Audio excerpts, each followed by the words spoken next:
അല്ല alcoholic vibe. എൻ്റെ ഇടയിൽ ഒരു 100 ഉണ്ട്. ബാക്കി പൈസ സെറ്റ് ചെയ്ത് ഒരു ആരാട്. ബാക്കി ഞാൻ ഇവിടെ സെറ്റ് ചെയ്യാം, എന്റെ പൈസയൊന്നും ഇല്ല. ഏയ് പൈസ അല്ലേ ഇരിക്കണ 10-200 രൂപ തരാൻ. എൻ്റെ ഒന്നുമില്ല. ഏയ് നീ ആരത്ത് ചോദിക്കുന്നത്? അവൻ വലിയ പണക്കാരനാവാൻ വേണ്ടി നടക്കുകയാണ്. നീ വല്ല ബിസിനസ് തുടങ്ങാൻ പ്ലാൻ ഉണ്ടെങ്കിൽ അവനെ പോയി വിളി, അവൻ വരും. ഈ ഉറുമ്പ് കൂടെ വയ്ക്കുമ്പോൾ പൈസ കൂട്ടി വെച്ചിട്ട് ഒരു കാര്യമില്ല. നമുക്ക് ജീവിതത്തിൽ സന്തോഷങ്ങളാണ് വരുന്നത്.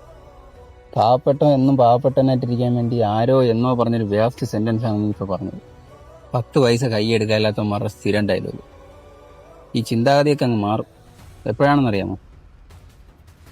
ഏതെങ്കിലും വിശേഷ ദിവസം വരുമ്പോൾ വീട്ടുകാർക്ക് ഡ്രസ്സ് എടുത്ത് കൊടുക്കാൻ കയ്യിൽ പൈസ ഇല്ലാതെ വരുമ്പോൾ, കാമുകിയുടെ ബർത്ത്ഡേക്ക് ഗിഫ്റ്റ് വാങ്ങിച്ചു കൊടുക്കാൻ കയ്യിൽ പൈസ ഇല്ലാതെ വരുമ്പോൾ, എന്നും കൂടെ നടന്ന കൂട്ടുകാർ നമ്മളെ വിളിക്കാണ്ട് യാത്രകൾ പോയി തുടങ്ങുമ്പോൾ, ഫാമിലി ഫംഗ്ഷന് പോയിട്ട് ഒന്നുമില്ലാത്തതായിട്ട് ഒതുങ്ങിക്കൂടി നിൽക്കേണ്ടി വരും. ഇതൊക്കെ പറഞ്ഞത് ശരി തന്നെ, സന്തോഷം തന്നെ വലുത്. പക്ഷേ ഇപ്പോൾ സ്നേഹവും സന്തോഷമൊക്കെ പൈസ കൊടുത്ത് വാങ്ങിക്കേണ്ട അവസ്ഥയാണ്. ആദ്യം ആവശ്യത്തിലധികം പൈസ കയ്യിലുണ്ടാകും, എന്നിട്ട് പറയണം പണമല്ല വലുത്, സന്തോഷമൊന്നും വലുത്. നീ ഇത്രയും കിടന്ന് പറയണല്ലേ. നമ്മളൊക്കെ വല്ല സാമ്പത്തികമുള്ള വീട്ടിൽ ജനിച്ചിരുന്നെങ്കിൽ എന്നെ രക്ഷപ്പെട്ടാണ്. ഒന്നും ഇല്ലാത്തടത്ത് വന്ന് ജനിച്ചത് നമ്മളെ തെറ്റാ. നീ ഒന്നുമില്ലാത്തത് ജനിച്ചത് നിന്റെ തെറ്റല്ല. പക്ഷെ നീ ഒന്നുമില്ലാത്തവനായിട്ട് മരിച്ച അത് നിന്റെ മാത്രം തെറ്റ്. ആ തെറ്റെന്തായാലും ഞാൻ ചെയ്യില്ല.